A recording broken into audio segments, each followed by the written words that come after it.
It's not an attitude, it's a lifestyle. Belief in God is a lifestyle, not an attitude. That's some kind of nonsense you tell yourself and you go every Saturday or Sunday or whenever it is you worship. Nonsense. It is a lifestyle where the presence of the holy is everywhere. And you get it. And it doesn't take away like, oh, I won't be able to earn a living and I won't be able to have a sexual, sensual life. These are just nonsense. In fact, your freedom to appreciate the extraordinariness of life expands. You break out of shame, you break out of this, it's a freedom. It's a liberation of the highest altitude. So, anyway. Now, my first encounter with evil.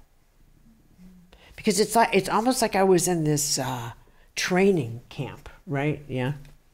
So during graduate school, I was living at home with my parents, and I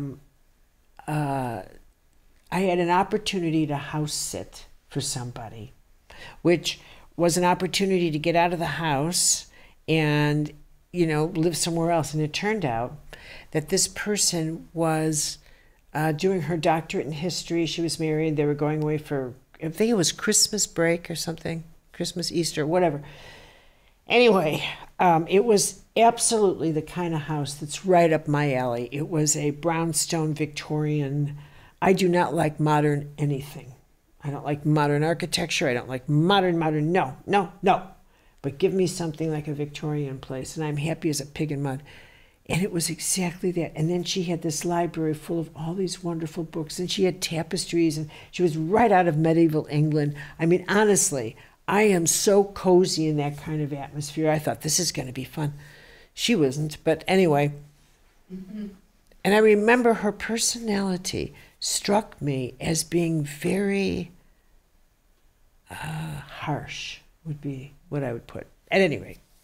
But I was just a house sitter. So she leaves, and I'm thinking, wow, a whole week in this cozy place, right?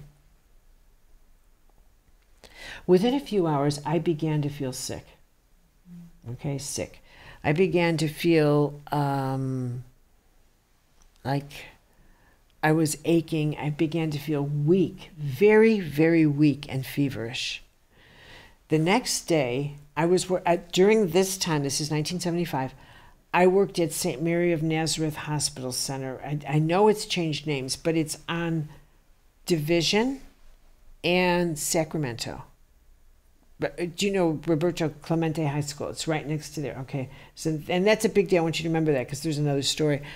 But so I'm in this place, and I'm getting sicker and sicker. So I call my friend Amy, who I was working with. I was in the public relations department of the hospital, and I said, Amy, I'm just too sick to come in.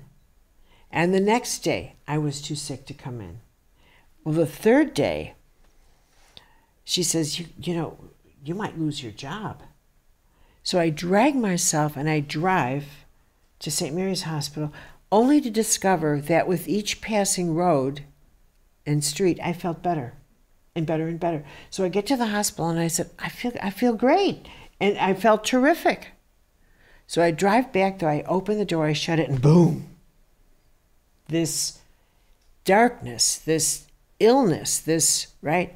I go to bed that night, and it felt like fluish. I felt sticky and sweaty, and I go to bed, and I hear my guide say, get up, get out, now. And I shoot up. I got up. I gathered my clothes. Mind you, I didn't even say, why? I'm tired, I'm in bed. You get instructions, you move. You move. Well, you know how Victorians are. You go up the stairs when you walk in through the front door. And that's how hers was. And as I'm going to the front door to exit, I realized I'd forgotten my hat, my stocking cap. It was winter. I turn around to go up the stairs, and I feel my guide, now, leave, yank me. And I was out the door. So I drove home to my parents.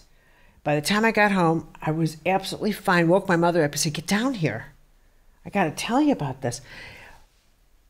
And she said, here's my mom. What do you think it was? No, just my mom. Well, thank God you got out of there. See how God works? That's my mother. That was my mother. And that, and that's just, I thought, that's right. Look how God took care of me. And I go to bed. Now, when I think of this, people, when I think I should have been like, how did that happen? It didn't occur to me. In fact, what occurred to me, what I thought was, oh boy, you guys are great. Good night. I just can't, there's no way I can tell you how organic and normal this was for me. I just can't. But that was my first encounter with darkness, but it would not be my last. Now, I was trying to earn my living as a writer, as a journalist, when I was in Chicago. And so I did a lot of freelancing. And I would, so that required that you meet editors and you get to know people, right? And that's a big deal. Now, this story is the beginning of the groundwork for what eventually led to my move to New Hampshire, meeting Norm Shealy, everything. And I share it with you because it has those tiny little details that you don't think matter. Only when you look back in your life, you realize, wow, the planning this must have taken. But you also realize there is the deep, profound power in understanding mystical truth and mystical timing. That if you have trust, you don't have to, you don't pray like, well, where is this and why, and help me with this. Stop it. You pray with, keep my head out of my tuchus. Give me faith and you take over. And you realize they do. And they don't, the guardians never, your guides will never come over and say, well, this is what I've done today for you. You just stop it. This is the whole incredible system.